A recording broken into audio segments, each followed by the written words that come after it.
Well, hello there and welcome back. My name is Stephanie Safarian and you're listening to episode 463 of Sustainable Minimalists. This is a listener-supported show about intentional and eco-friendly minimalist living. On today's show, we are highlighting new research that found that climate change is going to cost us, and it's going to cost us big. You might have heard that climate change costs the U.S. economy hundreds of billions of dollars a year. Globally, it's expected to cause trillions of dollars worth of damage annually by 2050. But gigantic numbers like that make it really darn hard to see how the cost of climate change might affect our everyday lives, our pocketbooks, yours and mine. Those numbers are just too abstract. And so a new report commissioned by Consumer Reports might snap us to attention. And that's because the report found that if humanity does not swiftly act to limit global warming, climate change will cost a typical child born in 2024 at least $500,000 over the course of their lifetime, possibly up to as much as $1 million. So I'll say that another way. If you had a baby tomorrow, that baby, over the course of their lifetime, would likely pay at least $500,000 in extra costs associated with climate change. Food prices, they're expected to rise due to disruptions in agriculture. Healthcare costs are expected to rise due to the rise in climate change-related illnesses.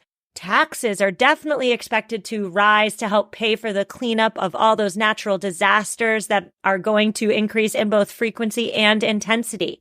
So here to help me break down the major findings in this report is Alexandra Gross. She is Senior Counsel for Sustainability over at Consumer Reports, and she's also a new mom. She had a child last year, so this report really hits close to home for her. And now, before we get into the interview today, I want to mention that we are going to attempt to personalize our discussion today. We are going to introduce you to 4 fictionalized people, 4 pretend babies, let's say. Their names are Anne, Bianca, Chris, and Derek. These babies, they were born in 2024, and we're checking in with them when they're about 40 years old, so 2064-ish. What do their lives look like? Where are they thriving? Where are they struggling? These 4 babies come from very different geographical locations here in the United States. They come from vastly different backgrounds. They work very different jobs. How does climate change uniquely impact their lives and their unique situations?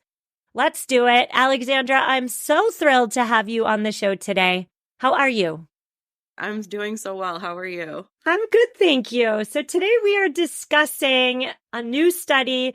It was conducted by ICF. ICF, for anybody who doesn't know, it's a global consulting firm. It provides climate studies for businesses and governments. This is a study that was conducted by ICF for Consumer Reports. So spoiler alert, listeners. Climate change is going to be expensive, not just for governments, but for you and me and our wallets and our bottom lines. But I guess my first question for you is, why did Consumer Reports commission this study? Yeah, that's a very good question. Consumer Reports is always looking at how things are going to affect your wallet. It's really hard to wrap your mind around these enormous numbers that we hear about when it comes to climate change. We're talking usually in the billions, trillions, what it's going to cost the government, what it's going to cost the global economy. It's really hard to think about those huge numbers in terms of your own personal finances. In an effort to bring it down to a personal level, we commissioned the study to see how those numbers will actually affect our individual pocketbooks, our own homes, and our own families. Yes. And again, spoiler alert, bottom line, it's not climate change is not going to do good things for our financial futures by any means. But you mentioned personalizing these big numbers, and that's such an important statement because I read the report and I personally find it hard to wrap my head around big numbers. I mean, the report comes to the finding that a baby born in 2024 America, that baby has at least $500,000 in climate change related expenses over their lifetime. Like, that sounds mind-boggling to me. And so what I love about the report, and by the way, listeners, it's linked in the show notes. You definitely should read it. But what I love about the report is it gives us, for fictional people who were born in 2024, who are living in a climate change ravaged world. So for the purpose of, again, personalizing this for listeners, instead of just giving off numbers, let's introduce my listeners to these 4 people. How does that sound? That sounds great. So just to kind of set this stage a little bit, we know that climate change is going to affect everybody very differently. It's going to have dramatically different effects depending on your geographic location, your occupation, your socioeconomic status, if you're married and have a family, race, gender identity, any other factors that you identify with as an individual are going to have an impact on how hard you feel these costs. So to demonstrate that, we created 4 different personas, like you mentioned. The first is Anne. She is a single cisgender Asian female construction worker in Tampa, to put it very concisely. We wanted to show, based on all these factors, how it's going to probably play out. So Anne's going to see increased housing costs and insurance premiums. She lives in Tampa. It's no surprise to your listeners, I'm sure, that Florida and coastal communities are probably going to have a higher risk of climate effects than somebody who lives somewhere else, someone who lives in Buffalo like I do. She's a construction worker. She's got a physically demanding occupation. She's probably going to see healthcare costs and exposure to heat-related illnesses over the course of her tenure and lifetime doing that job. She's going to face weather events in Florida that might risk her losing hours from that job, which means less money in her pocket to pay for the things that climate change is going to make more expensive, like food and insurance and healthcare. Further, as an Asian woman, she's probably going to face additional barriers to accessing resources. We know that members of different communities, depending on your race and gender identity, members of the LGBTQ plus community are going to have a harder time accessing resources after these storms than a white cisgender male. Okay, so Anne, right? She's single, cisgender, Asian. She lives in Tampa, no children, a construction worker. You've mentioned that climate change is not going to impact us all equitably or equally. We're each, depending on various factors, going to experience different effects and different severities, right? But for Anne specifically, increased insurance premiums, if she can even get insurance. I mean, heck, now we're seeing some Floridians unable to get insurance. And if they can get home or property insurance, the premiums are through the roof. She may likely see increased property damage to her own property, right? Because of increasing storms in both frequency and severity. So that means rising housing costs. And one other thing that I want to touch on here with Anne is reduced days to work. As storms increase in frequency and severity, that may be less days for Anne, who works outside in the heat, to work. So I just want to lay that out there. And now we'll move on to Bianca, if that's okay. Okay. So Bianca is a queer Hispanic IT professional in Reno, Nevada.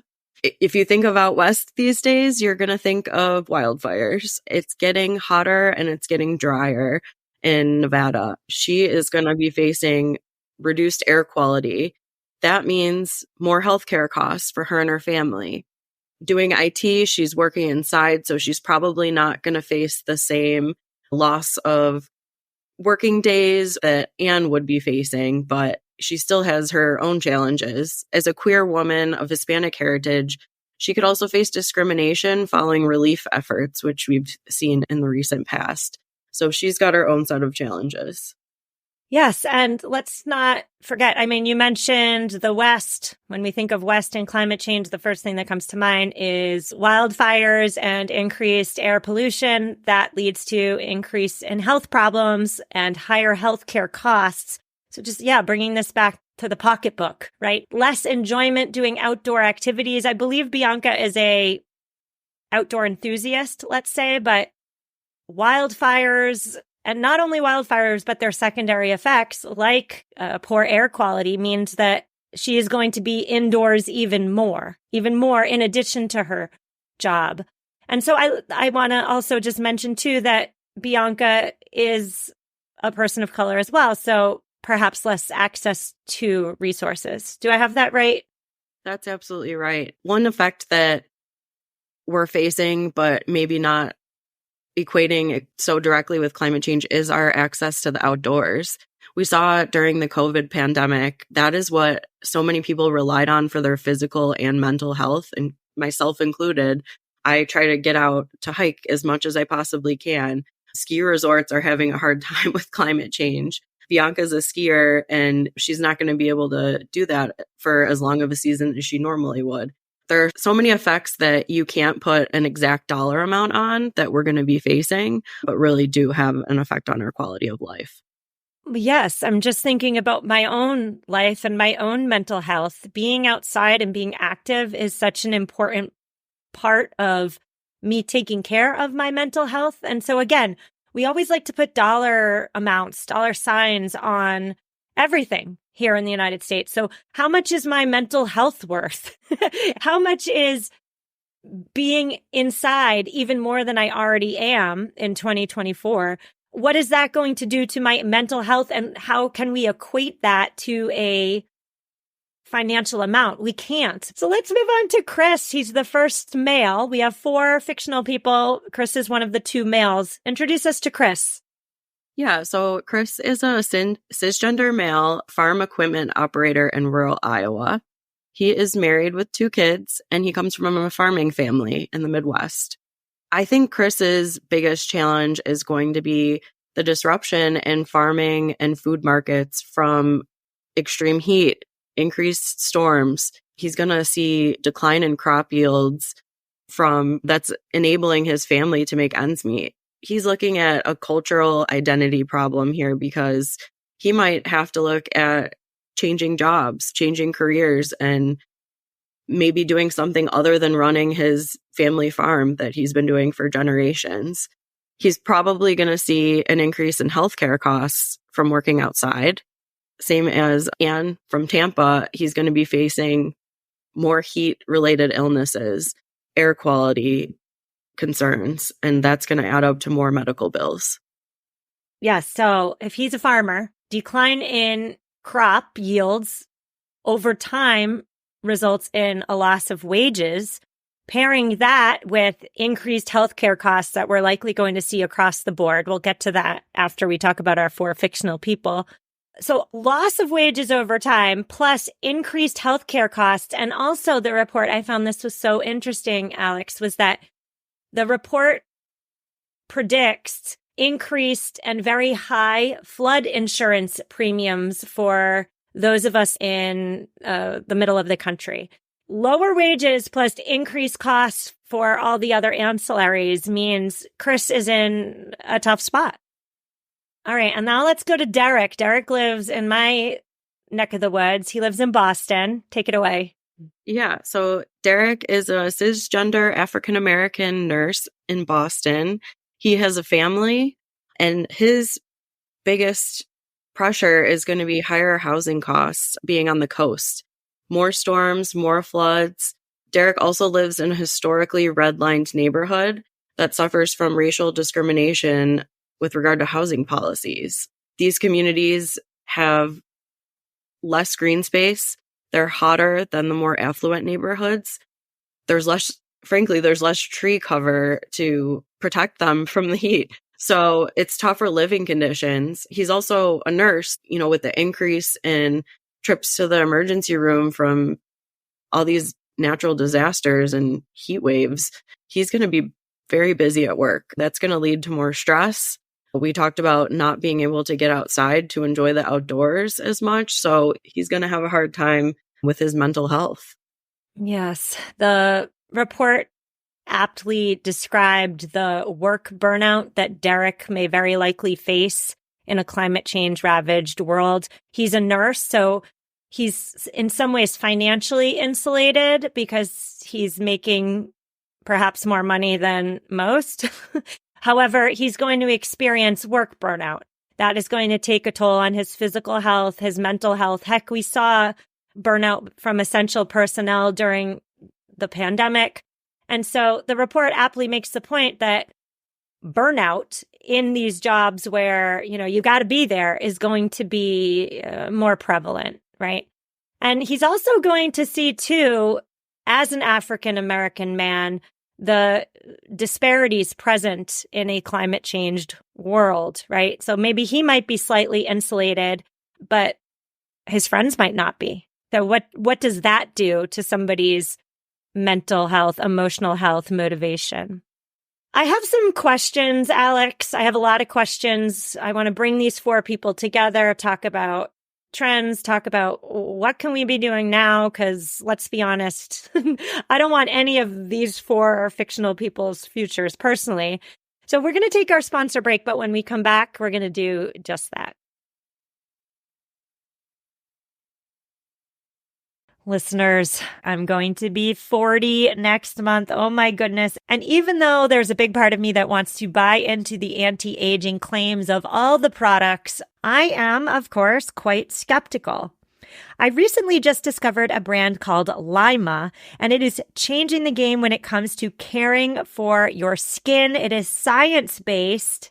The Lima laser is the most powerful clinic-grade cosmetic laser device, and it's the only laser that's FDA cleared for at-home use. I am so excited to try the Lima laser on my wrinkles, and I'll be reporting back. Visit lima.life, that's LYMA.life, and learn more about the Lima laser. If you're interested in trying one, you can sign up for their newsletter. Tell them that Sustainable Minimalist sent you and let me know how it goes for you. That's LYMA.life. And we're back. Today I'm speaking with Alexandra Gross. She is Senior Counsel for Sustainability Policy over at Consumer Reports. And on today's show, we're discussing the new study that was a partnership between ICF and Consumer Reports titled Cost of Climate Change to an American Born in 2024.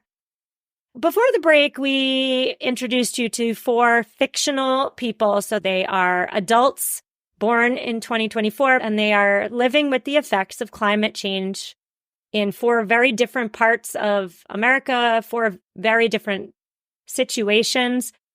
And so now I want to get general. The report does find that a baby born in the year 2024 could experience at least $500,000 in climate change related expenses over their lifetimes, up to $1 million, I believe the report said.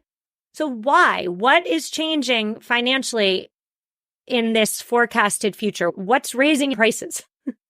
So much. So I want to also note that this is a very conservative estimate. There's a lot of ancillary costs that aren't accounted for.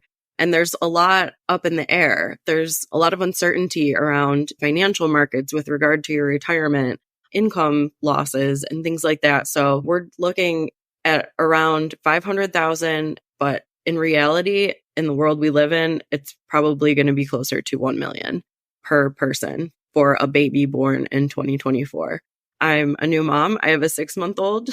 He was born in 2023, but I'm looking at this in relation to what is this going to cost me and my family and my son as he grows up. So we're looking at the 10% loss in net income over their lifetime. This is going to be with regard to reduced hours due to extreme weather events, especially for people in particular who are working outdoors, like Ann, our construction worker, and our farm industry folks.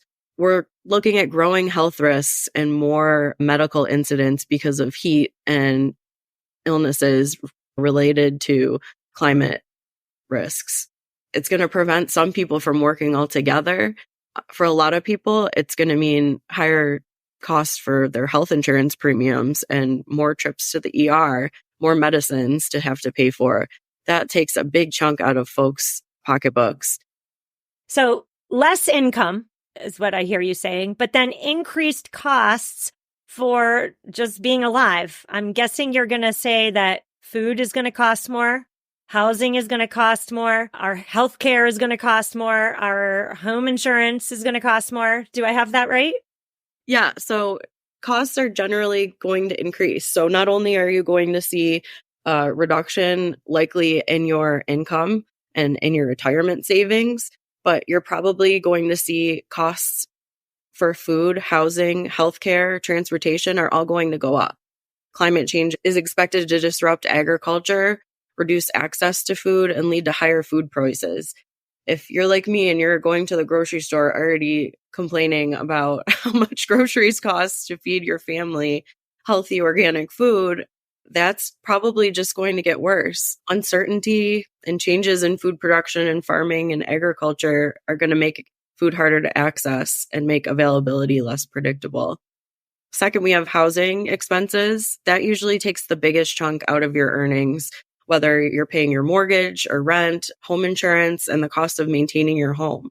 So increased frequency of extreme weather events is already making homeowner insurance companies withdraw insurance from people who have it, raise the prices for people who are looking to buy a home, or denying coverage altogether. I heard on your previous episode where you discussed this, but it's just going to get worse. It's going to get more expensive, and it's going to cost you more to heat and cool your home. You might have more maintenance costs, like you might have to install storm windows that you wouldn't have had to before because it might not have affected your area previously, but it may in the future. Healthcare is always a pain point. Americans pay an outrageous amount for healthcare. We predict $5,000 in the study, but it's almost certainly an underestimate. It only includes estimates from heat-related illnesses and respiratory illnesses like asthma from smog and fires. But we also expect to see an increase in certain infectious diseases as well as injuries and illnesses caused by extreme weather events. For Americans already struggling to afford healthcare, any small increase in these costs is going to be a huge burden for them. I'm thinking about a book I'm reading at the moment, and the book has nothing to do with climate change. It's called Cultish, and that's neither here nor there. But one of the points that the book made is that Europeans, even the Japanese, let's say, they know that in times of need, their governments will come to their aid, right? They know that. But here in America, we have such a laissez-faire attitude, an atmosphere even.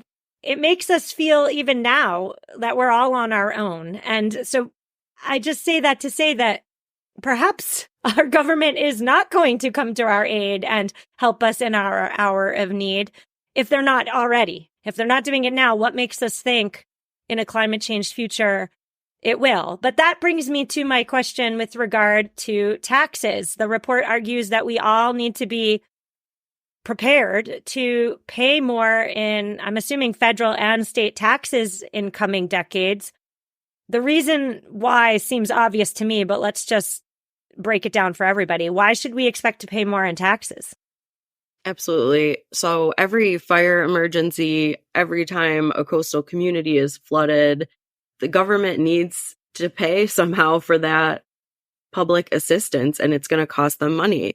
This is going to mean our taxes are going to go up. That's going to end up costing around $200,000 a person over their lifetime. That's 15% of these total costs. And that's a conservative estimate. You're going to have less money coming in from individuals because their incomes are going to go down. So that's less taxes they're paying.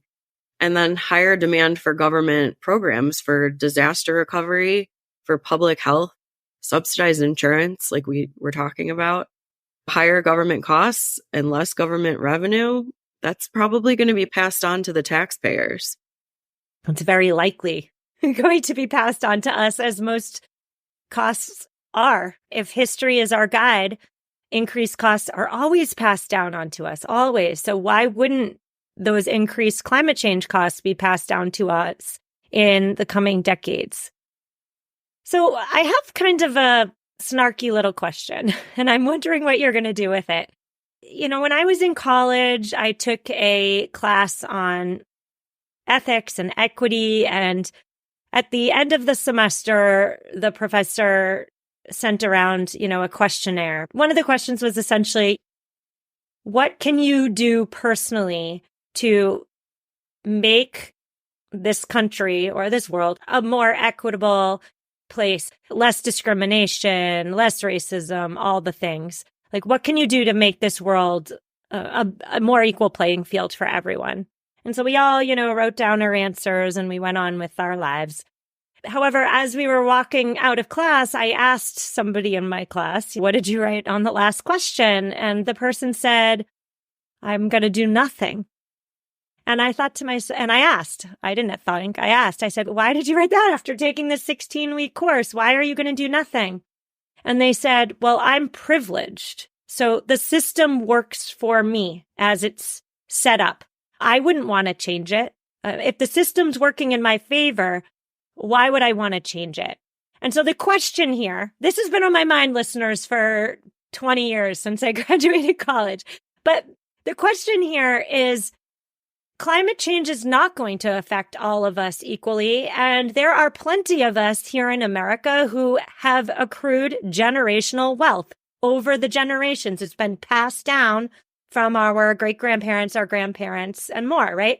And so the people with the privilege, the people with the generational wealth, they will very likely be better equipped to fare better in a climate-changed world.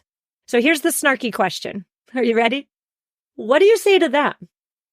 Yeah, this is a tough one. And it hits directly home to why I'm working for Consumer Reports, trying to get this message out there.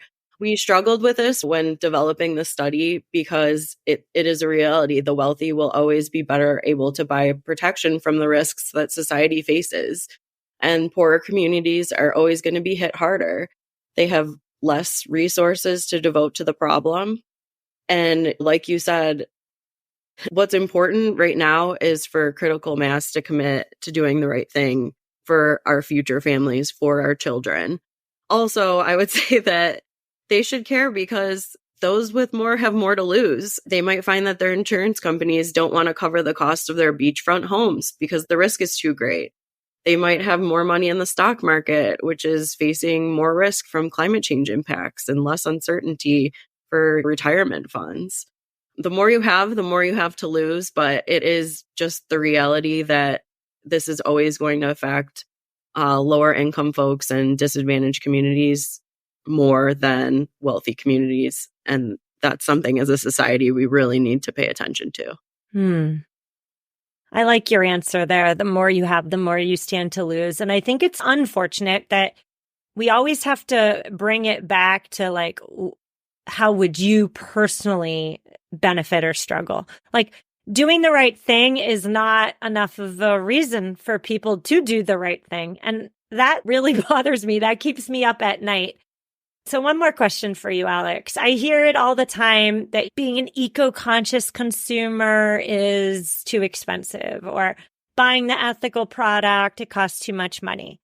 And sure, I just covered greenwashing on Tuesday's episode, right? There's a green premium on the truly environmentally friendly goods. They do cost more, and it does, unfortunately, due to the market and factors within the market outside our control. As of 2024, the truly green products do cost more. If you truly want to be environmentally friendly and install the heat pump and get the solar panels and drive that electric vehicle, yeah, you are going to pay a premium for that. But it seems to me that based on this report and our conversation today, we are either going to pay now or we're going to pay later, financially and in terms of quality of life. What are your thoughts there? I have a lot of thoughts as a new mom and as someone who is representing consumers. As a new mom, I'm furious that I have to pay 3 times more for a diaper cream that doesn't have chemicals in it. But I think the fact that environmentally friendly products cost more is another serious equity problem. You shouldn't have to pay more to do the right thing. But On the other hand, living sustainably can often mean living with and using less. So one of the things we have on cr.org is a lot of resources and guides that tell you how to live more sustainably, the things you can do to use less energy in your home, which is both going to save you money and reduce your environmental footprint. One example is sealing air leaks can save you 10 to 30% on your heating and cooling costs. So although environmentally friendly products do face that green premium, there are things you can do to use less, buy the right appliance so that you're saving money on water and you don't have to buy another one in 5 years. You can wait 10 years to buy a new one. So we're really focused on how to save consumers money by using less resources, and that'll be good for their pocketbooks and good for the planet. I like that. I like that, Alex. My take home from our conversation is climate change is going to affect our financial situations. It's not whether climate change will affect us financially. It's how and how much. Thank you so much, Alex. I enjoyed our conversation. Thank you, Stephanie. Listeners, that's a wrap. My friends, show notes are at mamaminimalist.com/463. And I've linked to the full report commissioned by Consumer Reports and conducted by ICF. In this week's show notes, I highly suggest you read it. I do. I highly suggest you read the whole thing. Now, my final word for you today is that we tend to frame climate change as just an environmental problem. But my conversation today with Alex really hit home the point for me that we need to talk about and think about climate change as it relates to its impact on people. I often think about how this country, this world would be different if we prioritized the planet. And I continuously come to the conclusion that everything would be nicer. Everything would be better. We'd have fewer cars and more parks and bike lanes and sidewalks. Urban and suburban developers would prioritize small, sustainable housing. They'd build those walkable neighborhoods with ample tree cover. We'd have easier access to fresh fruits and vegetables, less processed foods in general. Neighbors would share and borrow and barter again. If we prioritize the environment, we would live in a world with more collaboration and less isolation. We would embrace the idea that we're all in this together. We're not just rugged individuals struggling to get by on our own. So certainly we'd have more parks, more trees, more green space, more collaboration, more social opportunities, and yes, we'd have more money in our pocketbooks. Something to think about. All right, we got to talk about pesticides. Pesticides episode, I promise, is coming out on Thursday. I have had so many snafus getting this episode recorded, edited, and out to you, but I'm staying here and now. And I know I've said this before, but I mean it this time. Thursday is the day. We will have that pesticide episode on Thursday. I will see you then. Don't miss the pesticide episode. See you Thursday, and take care. You know how to book flights and hotels. All you're missing is a tool to plan the travel experiences you'll have once you arrive. That's why you need Viator. Book guided tours, excursions, and more in one place. There are over 300,000 travel experiences to choose from, so you can find something for everyone. And Viator offers free cancellation and 24/7 customer support for worry-free travel. Download the Viator app now and use code Viator10 for 10% off your first booking in the app. Find travel experiences for you. Do more with Viator. Hey guys, time to get in on the action for the biggest moments in basketball with PrizePicks, America's #1 fantasy sports app. Just select 2 or more players, pick more or less on their projections, place your entry, and win up to 100 times your money. Right now, PrizePicks will match your first deposit of up to $100. Just download the PrizePicks app and use the code GET100. That's code GET100 on PrizePicks for a first deposit match of up to $100. PrizePicks, pick more, pick less. It's that easy.